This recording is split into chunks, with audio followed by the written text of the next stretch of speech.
I am ready. Serbisyong totoo ng GMA News.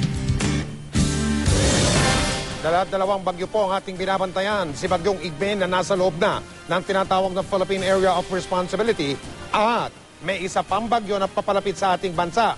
At dapat mga kapuso, tinututukan natin itong ganitong balita. May posibilidad kasi na magkaroon daw ng tinatawag na Fujiwara effect o yung magkahatakan ng dalawang bagyo na yan. Buti pa, kunin na lang natin ang detalye mula sa ating resident meteorologist, ang ating ekspertong totoo, si Ginoong Nathaniel Cruz. Mangtani.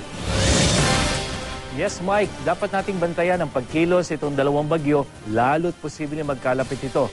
Sa ngayon, nakataas pa rin ang storm signal number 1 sa Batanes Group of Islands. Huling namataan ng pag-asa si Bagyong Igme sa layong 330 kilometers dyan sa may east-northeast ng Basco, Batanes. At taglay nito ang lakas ng hangin aabot nga ng 165 kilometers per hour near the center at bugsong umaabot na ng 200 kilometers per hour. Kumikilos ito pa northwest sa bilis na 11 kilometers per hour. Sa storm track ng Weather Central, tinutumbok ng bagyo ang Taiwan at inaasahang lalabas ito ng ating Philippine Area of Responsibility sa darating na Biyernes.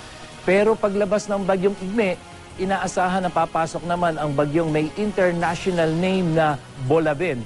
At kung sakaling papasok ito ng Philippine Area of Responsibility, Mike, ito ay tatawaging Julian o Julian. Mangtani, posible ba o may posibilidad ba na maghatakan o magsanib ang dalawang bagyo na yan? Huwag naman sana. Mangtani? Mike, dalawang senaryo ang posibleng mangyari sa dalawang bagyong ito. Una, ay magpapatuloy yung Bagyong Igme sa kanyang direksyon patungo ng Taiwan at lalabas ng Philippine Area of Responsibility. Samantalang si Bolaben, tuloy-tuloy namang mamamaybay dito sa may northern part ng ating Area of Responsibility at hindi sila magkakaroon ng interaction dahil si Bagyong Igme ay mawawala pagtama sa China. Pero ang pangalawang senaryo at huwag naman sana nga mangyari, tulad na banggit mo Mike, posibleng magkatakan itong dalawang bagyo, si Igme at Bolaben, lalo't pareho silang malakas. At kung sakali ito magiging dahilan para mag-U-turn itong Bagyong Igme habang itong si Bolaben naman ay dumadaan dito sa main northern part ng ating Area of Responsibility. So mangyayari Mike, imbis na si Igme ay tumiloy sa China, ito ay babalik at maaaring tumama dito sa Northern Luzon at muling babalik dito o tatakbo pa norte. At ito yung babantayan natin, ito yung sinasabi nating Fujiwara effect.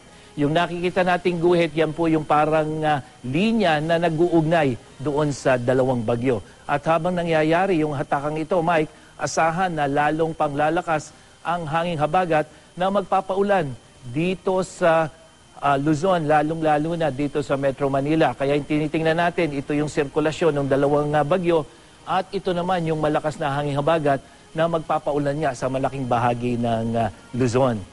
At dito sa Luzon, asahan pa rin natin sa mga susunod na 24 oras, Mike, magkakaroon ng medyo maulap na papawirin kaya nakikita yung araw. Pero dito sa lugar na ito, medyo maulan, lalong-lalo na dito sa may kanlurang bahagi.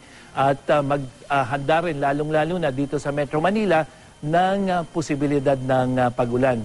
At silipin naman natin ang panahon bukas sa Masbate na kung saan ipagpapatuloy ang pagre-retrieve sa mga katawan ng dalawang piloto ng bumagsak na eroplano. At sa Naga, na sa Camarines Sur na kung saan ibuburo naman ang labi ni DILG Secretary Jesse Robredo.